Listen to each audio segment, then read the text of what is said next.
Lea Kwaba, lawyer. That's what I would say. I'm not doing it. Congratulations. Enough for more.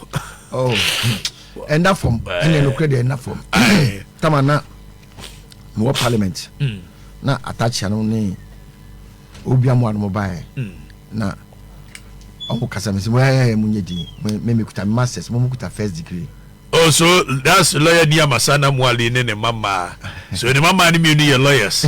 I don't know, so I a lawyer. I think it's a beautiful thing. Make it one it's not class. What get one a nation anymore? Yes, you had that class.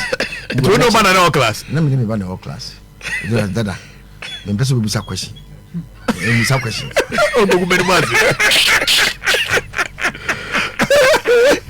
Oh, congratulations, ladies. My idea. I think it's an honor.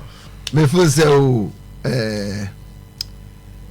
Mr. Masters, Mr. Enfield. Now, move the first degree, Babe. No, eh, we feel say what general, but until we faculty, no. Now say, faculty, the LLB, no, is higher than the normal BSc and a B. Okay, yeah, that's true. So, with the rest, we have a tear. Let's keep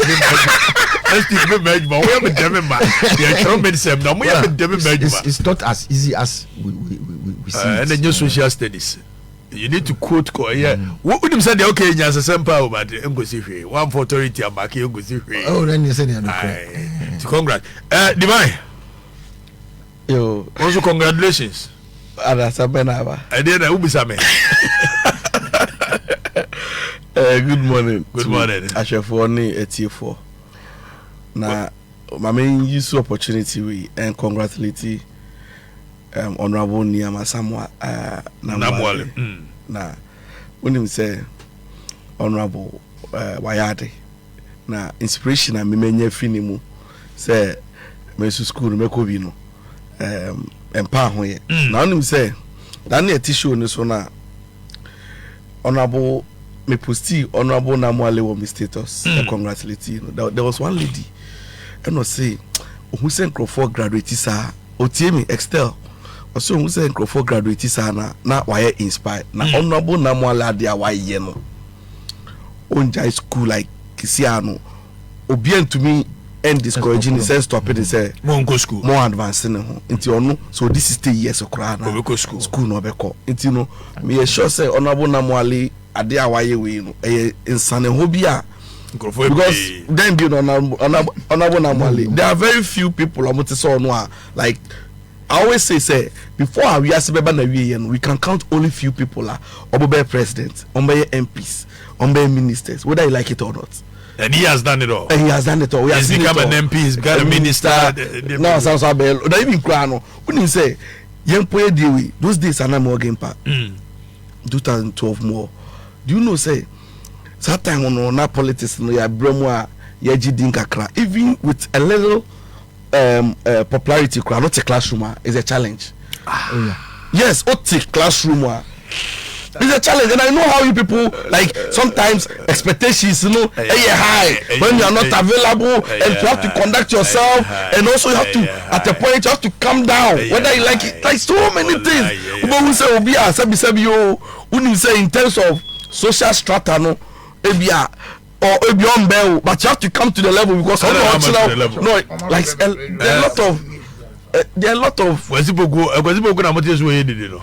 a lot of media me congratulate you and Honorable Namwale so in papa unim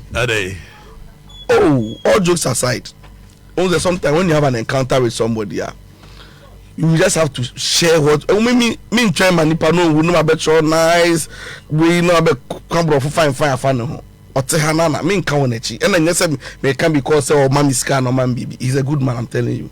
Take it from me. Hallelujah. You are a good man. I mean, I think I share the same view. Now when me share law na seka krebina me call 1 2 3 and say eh na dia semini meja you afi a friend madam Gogo is say chire tie me ofi ukaba na me Gogo Lord meja was say I jai no say na okon time be na me so me corner from 5 to 9:30 na obuzam say it say no ujai a sa 5 to 9:30 no da bia wo de be dey e kwasa se bia na de bidimbu a wo de be wensa no so we there 5 years in the beba name the results of say obeto aso and say be do 5 years after no you be for a lawyer and the results of so ba betena fie and say be do 5 years no awensa ma kidna say eti ni nyina choose the obeso oye either say obeja na kan ya na to aso anu say law no they tell me respecting no me menye omode ene bi no but the little law me here again pa na me nko papa me dia no up till now me dream me tia say the tia be nya si only one power like and you know on say the tia only it me who say lord no some person me say me share that na fie ye ni because only some my best in law in ordinary law no has been a B and my first degree me law na see me ko share another lecturer me say bro full na me show ni yo say all up to now me give one me tia say no me see me second masters so me ko ya me papa no na pese me hwe say ade no me na me nya ade ana say ye ho na me ye a cock ye kakrama me so I think say and yes simple say you hunu no say oji say oba betna betro grammar now the baby but everybody let me congratulate everybody including Emily Akia Mensa Wayade and Monica Asifua omunyina so I graduate here I saw them and I know what they went through to get to where they are also I wish you well and then I just hope that it will come to you will sail through. Yes. Because one say, imagine say where we LLB.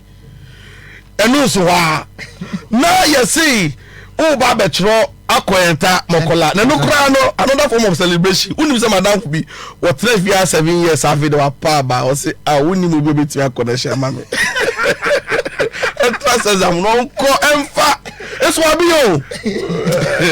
And no be no, but you have because you have now say, what I call Lord, yeah, make it. Gonna be an arouse with you who's been passing. Let me know who brute. Are they? But you're just sorry. Are they? Prophet, yeah. Ghana shall bring you a crown or can say, I am who say the answer. That's miss you. So now I can't say MPP in this year, yes, I Ghana, or some canny. 8 years ago by this time. Boy, now MPP for whom say yes, and Ben Parkasa. MPP campaign assesses here, Papa, we can't go some say why. We say, Uncle Sam, how the president that. And a charm for 2 years. Yes, to see Mamma and me. Dear Jumo, yes, Akasa.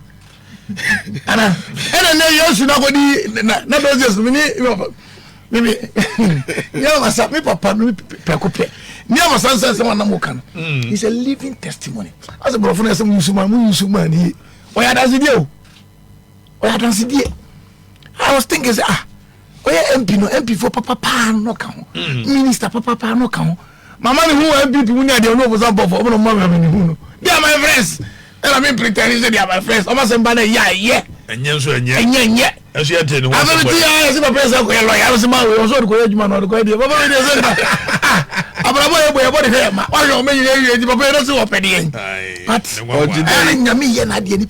he's a living testimony. Apart from gentleman, be as also the Dakar training school, baby, that's the best student. No, it's a northerner. He came to Accra, Sekai, on the Manila campus, Ogopio Law School, as being a best student. Serious. I think the guy is a northerner, the man who got the. It's Papa. It's a penny with fear, and a penny, Papa pass with fear, pa. Penny bonnet to say, I saw for you, come with you. Oh, I'm on your four. Yeah, I am a software too many power. Papa, and yes, some way, Nana, and maybe I'm with Papa. I tell you, Papa, wait, I didn't try to come to Mama soon. I go for work or to so, and this is for so just in so. Now, NDC program, we are DB. Yeah, the program, no super pankasai. I'm on communication that I can't don't close. Also, something to say. As you are rehearsing or them, no mechanic. Look at the tape again. Play the tape. Or mobile porno. Yeah, our mobile porn, Bompire, Yakasa, And obviously also bempa. Nyame nipa de ne sabe to there's room for ajinkwa obanaso. Na say for the say also bempa ya kawia. O abram ko hwe so for bedu ko bi anim. Ono say madam fo no ye say.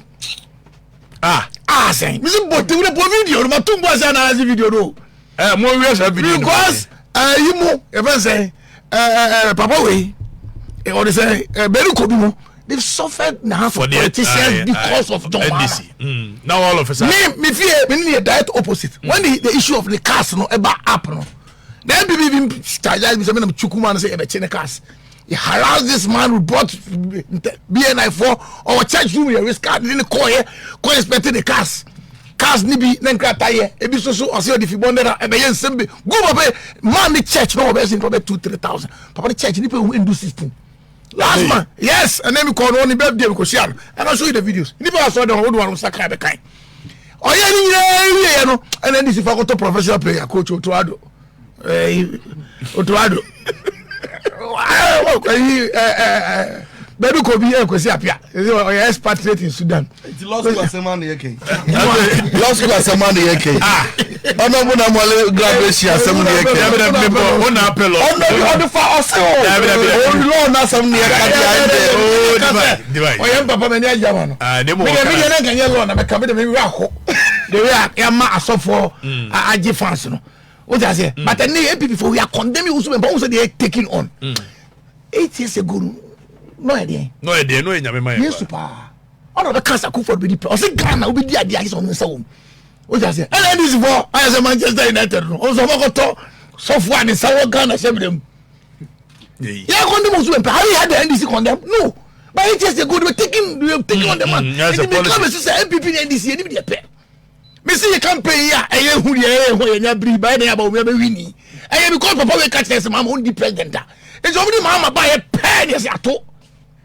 Fuso jeso ho ho yin yakoda eti baba no close campus go ndisi na fresi ye yesu ko ese kekan hu ye asem ni and now the ndisi campaign don zomba because yesu no be zomba was yakoda emeno me see show video no obi aka say wie he was the last person to be allowed to speak was he the head pastor aso for about no aso for penny aso for about on the day me say clergy ye ko be aso for penny na final bibia oye yes sir yes no for ni shira megu ade so ono wie no kase wakoma panti ya be de Ghana so to nya no yesu din komo saint Muhammad ya odomini we den we do me efi so and say catch of service ya brante no wakoma pa fi da be na mama nya akoma pa e ma osu be pa be ti and nobody condemn it na mo le mu ado je so osu be pa mo no me mi shem papa o ti mi kan ye ma enya se so asofo so but we dey so be win ti e say osu be pa ye nyame ma omo ya bontinku papa the Church of Christ no.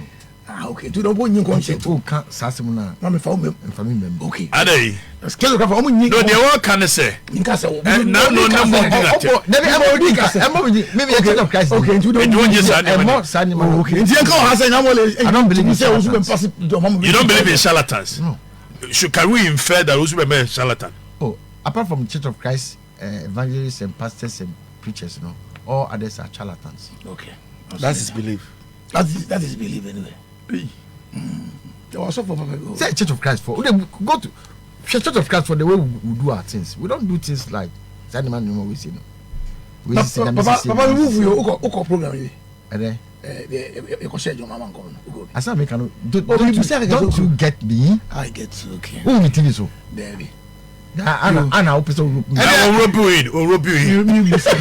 if I have your permission, me catch your mama say, oh, you know whom fish charlatans and yes. And yes, what's one on the GBN say, apart from the Church of Christ, evangelists, preachers, pastors, etc.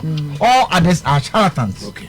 And see, media, the American say, oh, and say what I do, so I mean, say what I do. I mean, I saw them. Me regas all my say. So for premier because on the regas. I want to hear the church council. That's all. I want to hear them. What do you want to say? And what you to move? So I want to hear the church council. Say news is Roman Catholic Church. And I have say Church of Christ. I have a now so for premier better reduce some regas. Oben easy. He needs of opinion. Fine, say fine. No, he's not just making no church member. Making reference to him. Me see Mo tell me. Ye need of penny. Na mo dey. Na mo come so no be preach. Me church. Me come so party programs ya no be preach. Last Sunday me preach good. Lamoni. Na ka Lamoni le out preach wa Lamoni church. Now we be I guess. Aso ni nyowe. Me bi aso ni nyowe. O si asori enyo say eso prove say your kind na no. E be na bibi. There you one now kai yo. Oh, that's a bit name it make am team coming. I don't know that. Only Lord. The lawyer in him. Oh, boss me pankere be bi dey hona. Oganaje, uni bibi. My main case Mitchell. For me, I'm a Christian. And I also believe there is an intangible supremacy somewhere. Okay. Meaning seniority. Meaning the existence baby abehuno. But obi catch me say nyame bi ni ho no mo amene nipa na nya adwen. Me gidi say nyame bi wo. And I san so gidi say nyakopon de tumi nketenketen. Ahyehye nyame mu. E de ahye nipa mu, e de ahye na body mu. Enti u behwa me fititama me start say me kasa whether a pro MPP and pastor pro NDC pastor or take I dare not say me go close to commenting about omu niama eni nyame asofofo ensem no kra ne say asem no ka no so se nyame ne ka kire no a me ni ho ena je onu so wo no me hu but say bi onyankopon so say ne ba o say onfa nyansa enya adwuma no me pon say enya ne dia. What it means in say, despite everything, to me know that she must also my answer. It is obi can someone so children na say uti mu. Sabi you make sense say asemo can answer mu na say abawo mu. And also no men yin jawa bra boni nyina fa kan say osofo say because nyame say God will not do for a man what man must do for himself. It means that God will not descend from heaven directly. Na be ban pesi ama. Enti mo wabra body si wo na was aha na to ye kire baba enti so me asofo no eya me ni omo ntwe ena omo no munim do ma because I have had an encounter with God in various ways through miracles in my own life because my own life is also a testimony. Enti no so hwe ma bra bo so bi hwe mo TV no ni mahase oni bebia me free ni bebia ma bedua at least eno scry a miracle ni bi enti hono de ya me pese me comment boni eya so for nankasa de omo niama no eya up and down no. Sometimes they hear a question on say they sound a bit paradoxical and then contradictory. We so be can we no can be no the caveat account what the caveat account but say nyame yisi a kire mo no say o ma anyesa but say so culture say mu nankasa you observe say many of the things in so yes sa unu say na yakopon nyama ne enti ase Moses onu kodi Israel for animu no unu say o man rod aba enu ni na yi anokita odi di Israel for animu nipa obedi na dey say the rod no be man say hand over amount to aso Joshua but Joshua am han sword obia ni say na yakopon yusu na o preti or dey adwuma odi ni yeye itimi dey make say mo come say but the mini gidi ni say eni nyame na yi nipa ma eyi president nipa na ese adwene eni nyame na yi president mani ema tinamufo eyeye nipa no ana yi Nkrumah no because the couple say adwon wo mo ho no Jeremiah adwon wo mo no eya adwen pa na nya adwen bone it is me e we adwen papa me nyini so na Nkrumah bebre that be na be come as mama me say Nyankopon so yiti Nyankopon no nyanya ya so bra kire ne yantie nyame enne na ya say yakofa na na do no obetu ye so na nde ye bre because utie otabo preaching last 2 weeks out here o say so what na say na wadwen o say wo bompa ya nyame enne di oyi obi ma wa because yanya ne ekoyi ni pa na omudi yen bone no nti nyama enkoyie no ne nyina lesson ma yen because sabi wo ko no a wo hu say obi catch us say it is possible now the totonia ma hu now the compare we now say no nipa no asem no can based on track record and send why in you can't trust such comment and remarks from such a person now you must be an off or a doofus sabro from Nazia say say na so we examine what na no to lawyer to so can look kan won kan brofo. Come me go law school. Brofo. Na dufu so yo brofo. E send it say nufu na duku. Aya chimpon na etie we do. Nti me de honestly ye Ghana for na. So de o kan no say ye nyina no nye de sofo bi be ka na say oji. Na wa so examine no. Wa ka say examine tie. There is something that Nichiren Daishonin Buddha Ekaye was say, do not believe anything simply because you were told, simply because it is written in holy books, simply because it has been transferred from generation to generation. But when you subject it to reasoning and sit well with your brain, then you accept it. It's nyasi actual Bible muni Quran munti na ojidie. Enyasa ye sofo bi kenti na esa ojidi. Enyaka tachie kenti. Wa asem no American boy chire wo wadwene mu adwene ho ko achire ansa na wagie di. Yeah, nyasa, we don't do that. Your question we want to say Adenaba. About this asofo semu. Yeah, kwa no it is sofo bia wo the followers. Osu mempa e share nkom no the followers be 100,000 na ana 200,000. Obedi mu. Chama de. Ono the followers no. So share nkom a. O share nkom ya nkom ya latest one. Modi. Sir John. What fast you know? PPP. Onye PPP. Onye PPP. Charles Osu. Na the Charles Osu no PPP. No, but send your canon. You cannot form an answer BB. Ba be kaza PPP. O person fa dem bataille. Charles Osu ti. Na PPP no hore. Oye, only Osu be pa de kwa sorry. Osu be pa any prophet. Oye sofo wo ho. Ono si osofo. Na me che no. Now, what did it to the sense? Also, all the followers will make sure say, "Sir, no, because one person also for NMT." So they mobilize. Yes. I quite say, Dominic Abinya. I just have papa. Otio. Now, sorry, man, but you say Dominic Abinya and your bonnet. So, our power. That is social capital. Yeah. Our power. So the whole idea is not about the Nyamiako, but it's about the following no coming to follow a certain person. So okay, no munya follow now can say na followers na kwa support. Wow. On per se you say so for no oka sema ebem. And say Osu be power 1 million followers. All that 1 million followers will vote where Osu be passes. Is going so it's mind games. It's just simply mind games. I mean, it's a mind game. It is a mutiye. Look, I've told you, sir. Me, look at my analysis. I mean, actually, as they say things and their followers want it to. Omochita for percent. Ebem.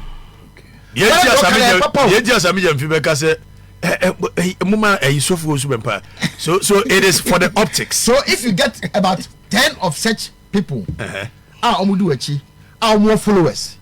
No munya ko kamawa. Na business campaign bia. Entina mete wo moto na no say. Me a Church of Christ ni. I've told you. Me a Church of Christ ni. I've been in Church of Christ for the past 30-40 years. Wow. Enti me can say ma sa sofo na no. It's good. Me no. Obi to say Otabel, much as I disagree with him everything, I will never condemn him. Do you know the reason why?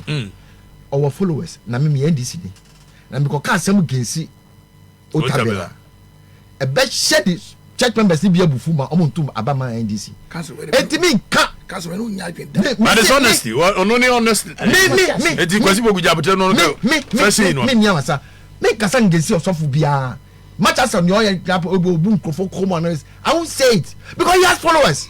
No, behind me, NDC. Now, me can some and guess of Phobia NDC lose vote. I won't do it. Okay, on any position, no, he won't do it. NDC here, I was saying, yeah, Yamia Samaka, Church of Christ. I believe in the Bible. And don't try to twist anything because you can't twist it with me. I've been in this game for a very long time. I agree. They share several times in so many places, and I always did not be where chicken from. I'm a twisting him. Why am I laughing? The chicken from. Miss Angela said, cancel. You address the bench before you go to. Me sympathize with no. Tamoka could drown. contest. Omo mafia no. The law is in his bosom. It's in my bosom. Because by you there. Because you much of a man. The me can say as much as ye am your seven no. Me tiwa nyame bi wo ha yin aye som no. As a nam so na me hwede me nkwa. So atebu da no se be so won mo. Good. Na you definitely now tia. Na the so for the can enye.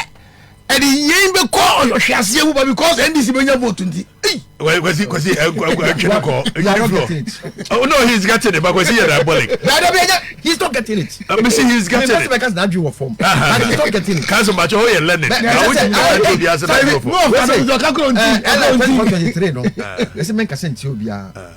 Don't insult anybody. As a lawyer. As a lawyer. Sir.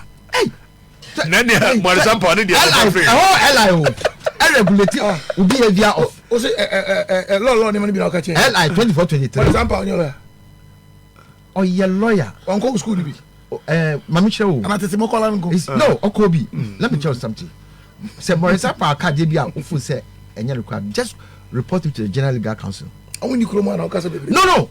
Me kasa na obi me can excuse my language and say ma enya fair. No be have there. They will not assume jurisdiction. Yes. Okay. Into ofu say waka bibia. Fako. Well, emze mrana kakra bia kaka be 30 minutes bi yamfa enwa se esire mu topics ne ho na you should be empire fan to nche for now watch na me ne ho adwuma me ankasa metimi no we dey say we onya dom I was yankoi elections so one sense You for the elections we have about some 50 something days to go. Sa no moka. Nah. 50 something days to go for me as a political yes sure say the probably say 10-20% be crowd you bet must on the way near people who want to vote NDC have made their mind. Those who want to do and yeah no way that chombe supporting about on air you must say and you be a second round be PPPO say one don't go be near that so sorry oh then this had be Ghana make me be so yan can PPP if you don't call one MP some big deep president to crew him cha Alan Chairman oh make me be so sorry dear say nipa no only 20% to cry yan presidency na chada yan 20% yan president PPP yan 15% yan president. It's not possible. It can't happen. It will sit that on a training grounds also there boy go training out baba ko to ko we enche be recruit na David divide oh papa PPP aranja no ansana na tumi no emaya only say John ko didi no. Did you hear that boy? Shit. Fantastic. I call the president is maintain the program.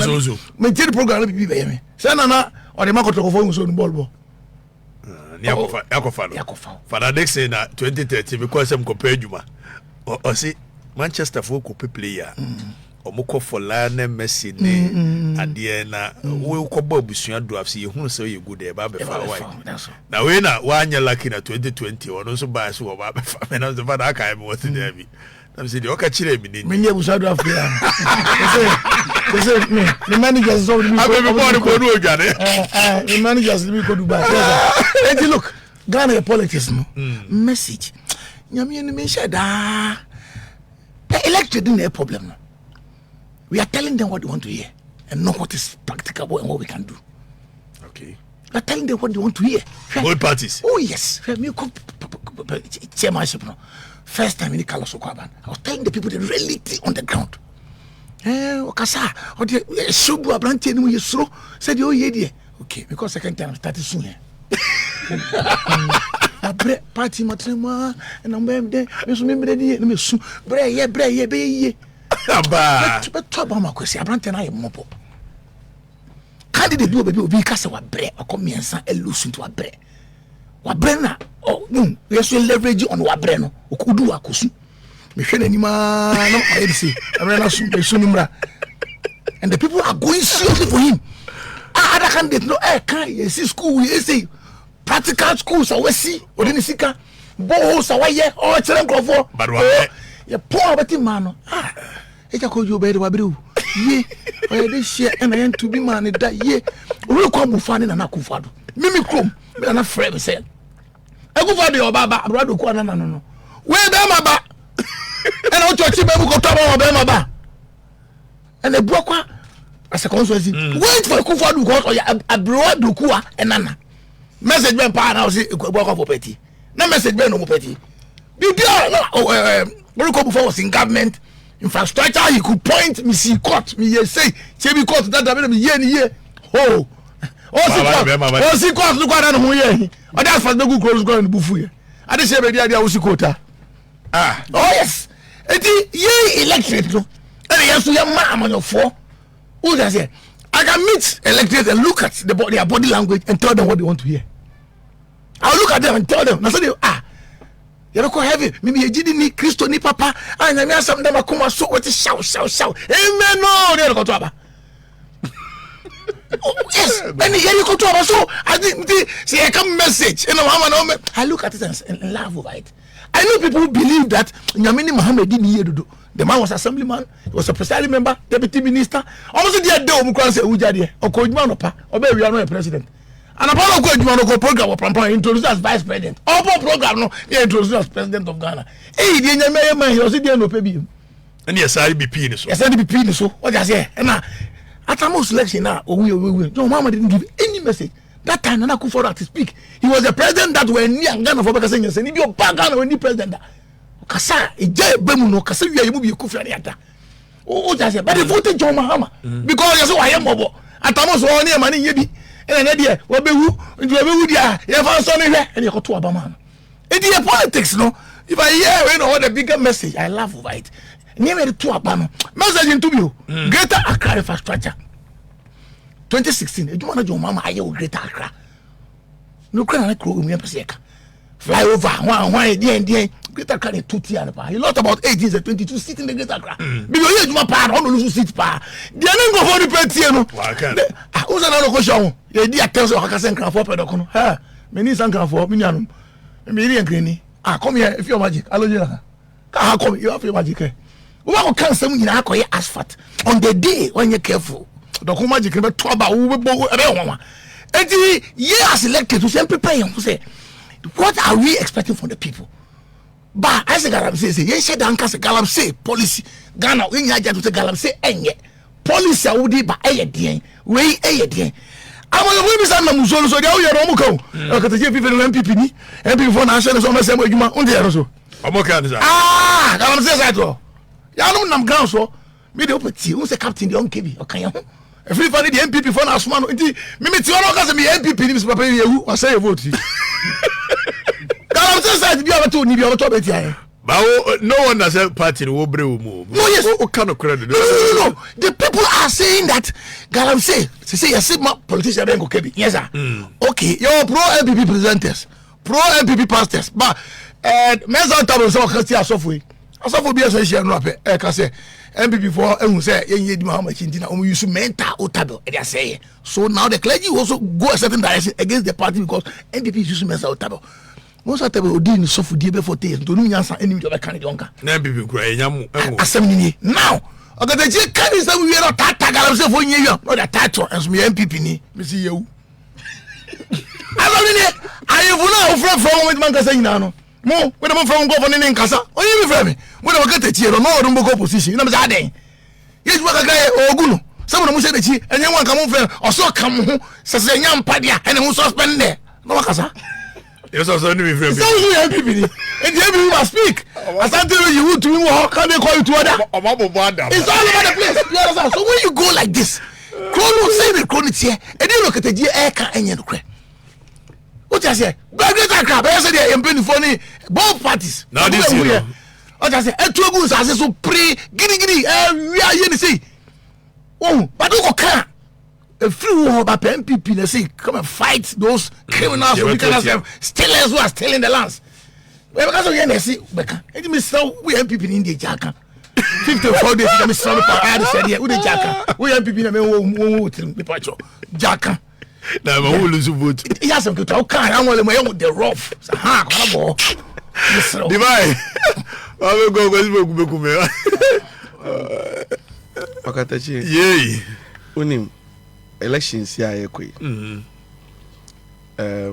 Made the chairman ha na oka senior electorates for no a behavior and the way sometimes no we exploit the way the vulnerabilities of the people. Yes, emotional like, you know now you take advantage of. But only election year me as a country, we are growing. Yeah, advancing kakra. What says you know no kitwa see from Gen Z who said no. Yeah, understanding of certain things and send you hunia man. Hu sao and education nso abeboa. Mebuni bibre nya access to education. Tisia no. Senia omo tin samwase no. Eyade a ye nyina no. Ye ni omo kasa. We shouldn't assume say they don't know the omo so omo pe. Na about where ye komu. Ade ba ko amaba be observing is say sometimes no otie politicians focus on say omo yo campaign ki come nsam a na obi some who say adwen popem pa na omu trimu nti omo de kasa sa because sometimes they are not making sense but they are still talking. For instance obi ti so run apo maybe sao NDC for na de ba e so mbe say Dr. Mahmoud Bawumia campaign na say our plan be some person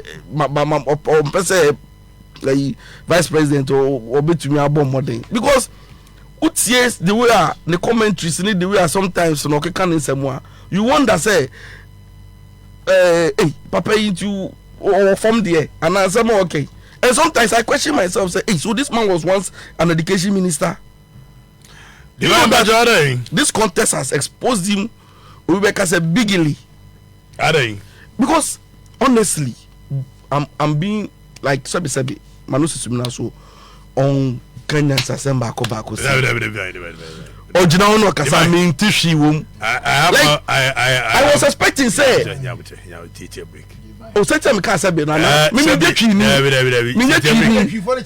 It is so because Papa go see ndu mo Kenyans Assembly Bako say ya. How will you take it? Oh, so auto say be me fan say o pese. Let's be honest. If we can say Papa go see ndu mo Kenyans Assembly Bako say ya. Na bi o me kasa on Kenya so onim nyansa o. Campaign platforms now are mounting recently. Some of the things are all canon. Honestly no, you disagree with them but it me can say ebiana say kwasi poku ka say say my vote and me nyo dey ebiana say kwasi poku ka say obi ko ka kenke ejomama ko ka kenke asem na anu ya won kan what you kira you might think say be it doesn't make sense applaud the buy share na no ejomama ko ka say or the 24-hour economy beba ema DCB or wo boga eko kire mu a kire manfo no was your mama see what the light by your foom na yakwafu manwumere de yakwafu manwumere na nkrofo ne yayire no mabede dededa oye minister regional minister and nkrofo say onim nyansa so wakasasa then I told them you don't even know so your mama say unim the electric in the psyche sometimes you speak no but if that is what so put the brakes on the words you are using okay with the match sign. But I also think say if that is what politicians think about electricity, then it is a bit unfortunate and disrespectful. But that's what it is all over the world. Oh no, I understand. No, I'm saying say it's a game strategy and the winning campaign. But say obesho mo anu kan say mo unjindi. O read the book be your friend how to win elections by Equintus 0. Or Chiro command in Yamaku 0 in Rome. Was it promise the people so hard? Because people will get disappointed when you don't promise them than when you are not able to fulfill the promise. Oh, compare girl, I said the okay can say me. We have be now on your banner fi. Sanity. Okatechi. Asama o kanon wow. The bedem person mention say we must subject in some more politicians canon to because otherwise any of them we should stop elections in the first place because say me to me inquiry and subject ebia aban we omo sem omo kaye etwemu no to ebia omo deliverables any ama omo de ama Ghana for then what's the point say obeka enti na omo share ebo no let me tell you say this time around obi enu onu ma ba be hihye ne ba be kansem anu wa be yaji wati me I want to tell Ghanaians say senior campaign e kono the trick na MPP for person mun play or so na same obehwe no na Dr. Mahmoud Bawumia na ma say ye ba yes yo ba saba yes no de John electric bus aba yesi eno de Dr. Mahmoud Bawumia ye kono ne yesi ekolanchi school bi yesi o Dr. Mahmoud Bawumia nya ma papa e ba so nansen nyina Dr. Mahmoud Bawumia economy ase ne yesi na nado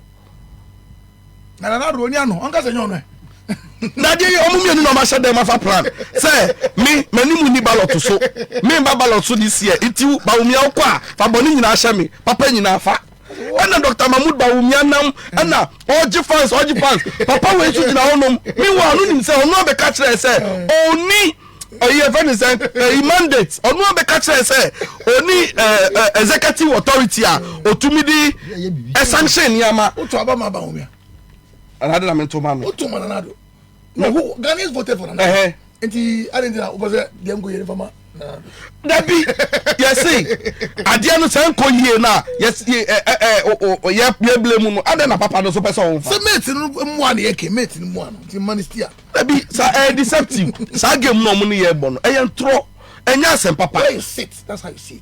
No, but it's not good. I feel disrespected because I feel say, I feel say, Dr. Mahmoud Bawumia campaign moyem. I told you the last time, said Dr. Mahmoud Bawumia, if he wants us to take him very seriously, on your campaign platform, bia no bunko toki, no the moment about from no pagana for chow.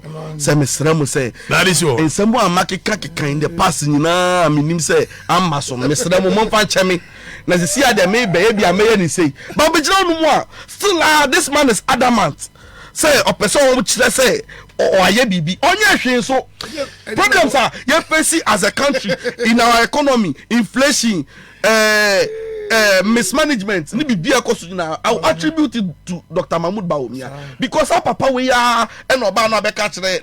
Nana Akufo-Addo His Excellency and be catch say adwin kase e wo Mahmoud Bawumia trimu no state of the nation address on no they are pushing aboa na ma oba bedu. So if the economy is literally practically on its knees now you Bawumia in chance or the BB ba. No, the truth is that he is part of the bigger problem. And Ghanaians must wise up say no. This time around, we are not going to make any mistakes. Say we see your vote. So the option is what? The option is PPP. Okay, but as remember is here. Rabani Asamagas, good morning, Ogadechi. Those who claim to speak for God but speak for their own words are false prophets, and their words will be judged by God. Jehovah bless you, my CIC.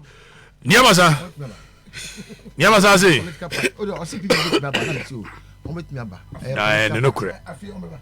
Oh, just ombet me aba. Me who party I from 3 months.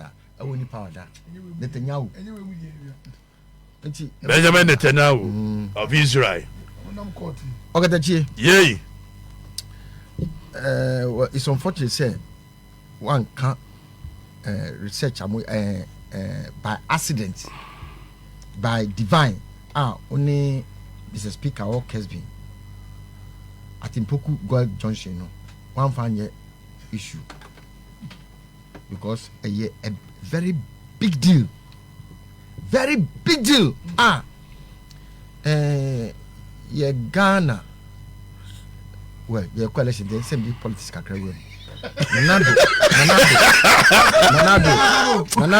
Nanado, I say you sushi singina. What you have to be the politics? What say you sushi singina to the sense? The Ghanaian institutions are some check and balances monitoring. Now, but year to year, you know, say. Adorable. Obrani God station. God. Or say prempe your madam fo. Or your SG ni mapa.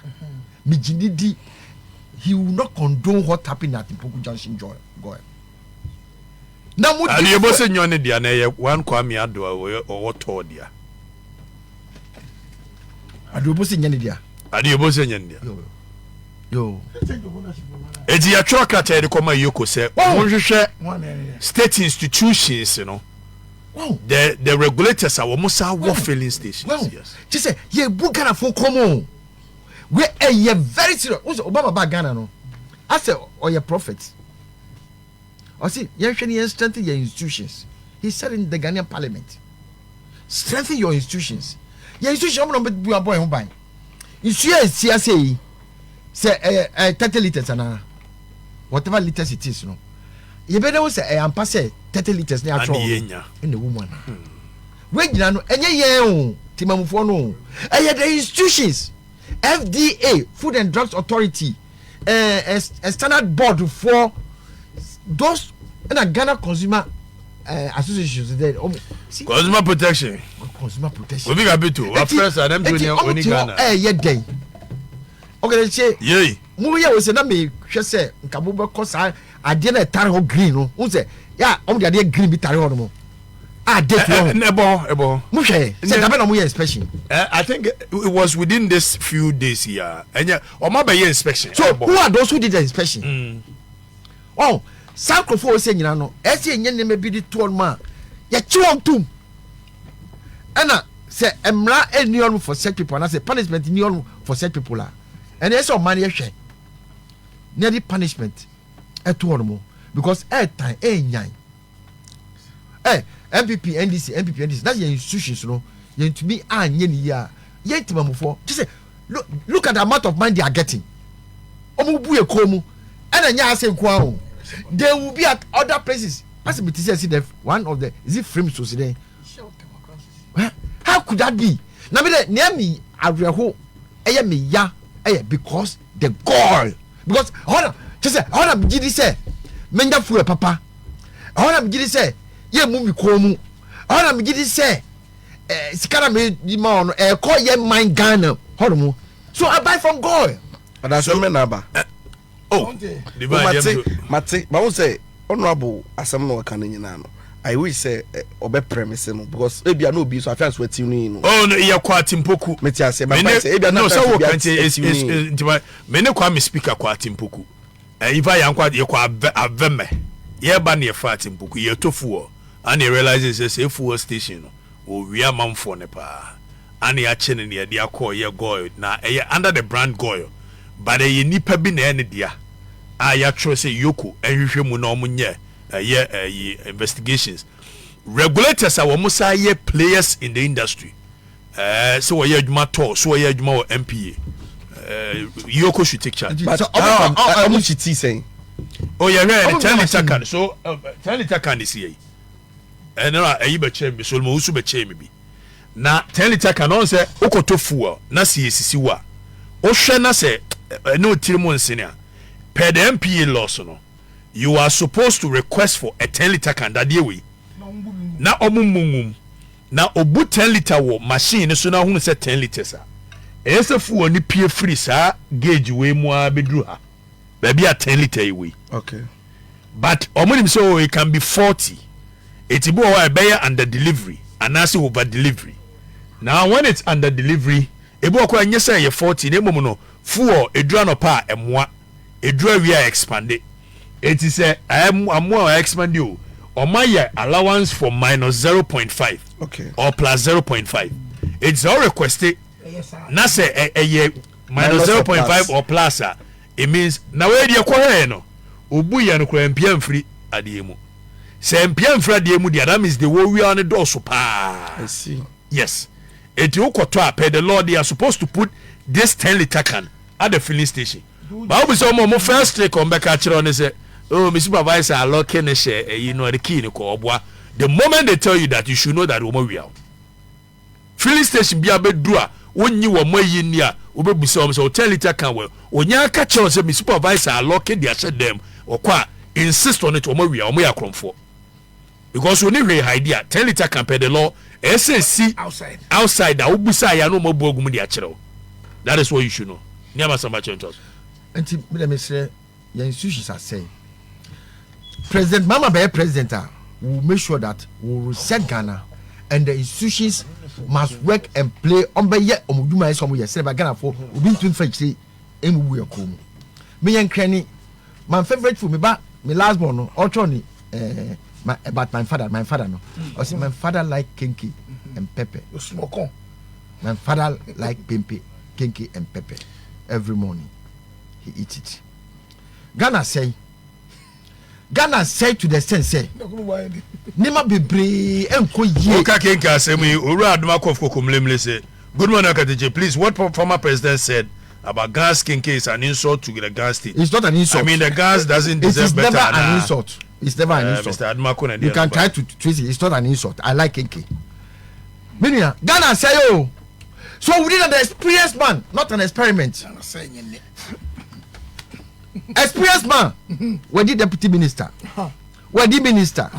Vice president. President. He had that. Was sa experience now. Say Ghana say I could do no. You reset Ghana. Near Shasie. Near the pepe. Institutions that are we will give them who found say that's what to reset out with the brand when they reset you could see him. So that's what I'm telling you. Don't interrupt me. Oh, near I want to be remember. We are lawyer, we must respect the bench. Is it your is it your most of MPP room now? You must respect Mr. Speaker. Wow. So we are resetting it to make sure say institutions be say MP for Omwa ebu ekomu Ghana say no. You better make sure say we put the square peg in the square hole to make sure say ombe nyuma esom ye Ghana be konanim. Ghana say no. The experienced man any experiment o. But me do be experiment. But Ghana President Mama dear why be that? So he's coming to move this country forward to make sure say we get a Ghana we want. Mama is the man. Yes, you have apprenticeship. Football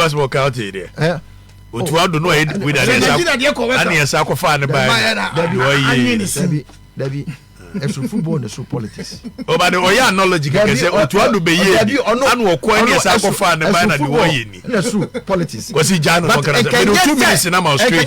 Express a question. Our Bobby, the other coach.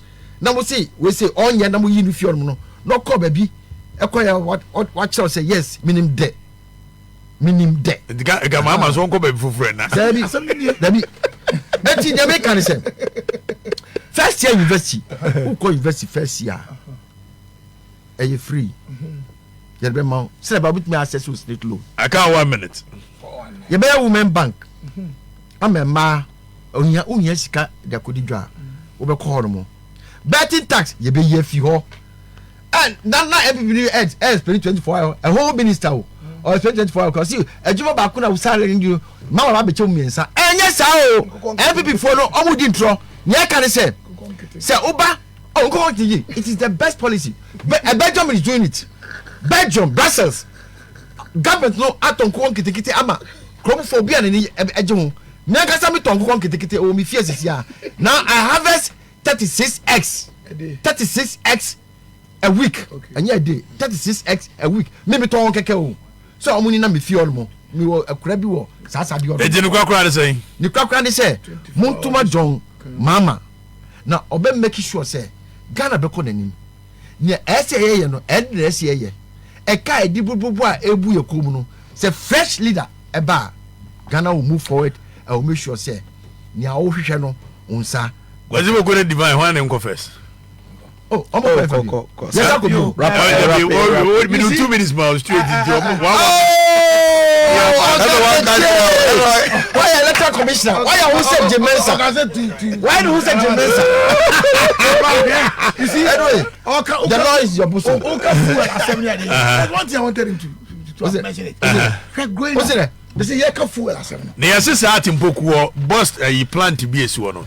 I'm friend, Mamma Water. Yes, you know, friend. You see, yeah, very well, Mamma Water. Growing up, you mean you what tema? It is not tall. I will have a fool daddy.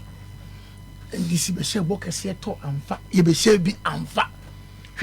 Full company, you find out. Bust at the end. And this, I think you created bust. They became full. No, so. Ade e koso enyo ebu yo omaiko mu oketechie ni Mr. Speaker akakohwe wan asem enti just as a I don't even know when akodu be do no so to get the so that must be done very difficult and this buy so that must be done this buy you to go mama me person body now what level when you be no be aton petrol I'm telling you the way we see the regulations near Masambacho Jano, where Gigelman taxes. So, we are Jemensa. Catch any say. So, we must throw our hands in despair. say yentimi nya hwe I didn't say that. I didn't say that. I'm saying that ye tie kunwum a ne ye tumi a what I say odefo ade ye fan cheche wo de cheche wi a ebe ye ka ebe bu akem what I say formally to get the full extent in the country we just few.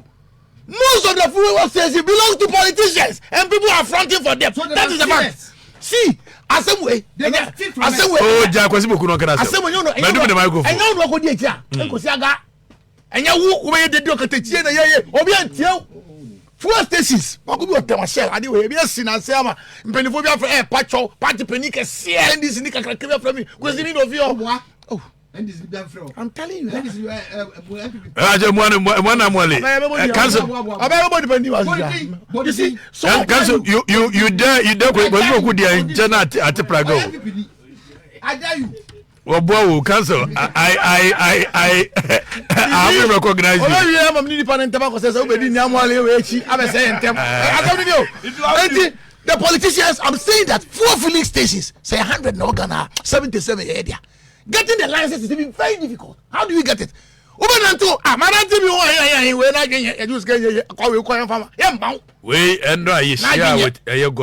Yes. And one of the comments that came was that he thinks he's a big man, so he can do anything. And I'm like, okay, big man. Because I did a big man video. You didn't go for dinner to so. Yes. No, but you can't say, Papa, or say Prempe. Correct guy. Yes. Oh yes. You see? Very correct. Yes. Papa, your system no. A said that politicians know you're corrupt. Oh yeah, correct guy. Oh yeah, wrong guy. You better take you. You better cow. Oh, and this way you know. Oh yeah. Yeah, was a job was under NDC. Yeah, take you. Be a man come penny be a man down for. I want to carry man. The judge can you get it? Missy, politicians, your opposition party can see you. Your opposition yes also be normally Nemo Kenyan Sabao. I got 1 minute. When he was in government, Okasa say, Debbie. I can't one now the Yaka. One Kasa say, it in Yama air costume, Mr. You make Tracy. Why do you know? I have many from your sign, nothing Pokuchama, Okayan, Onkayan, Jalkate, Monia, Oku say generally, Banana, Hakakania, Fokati, so can you?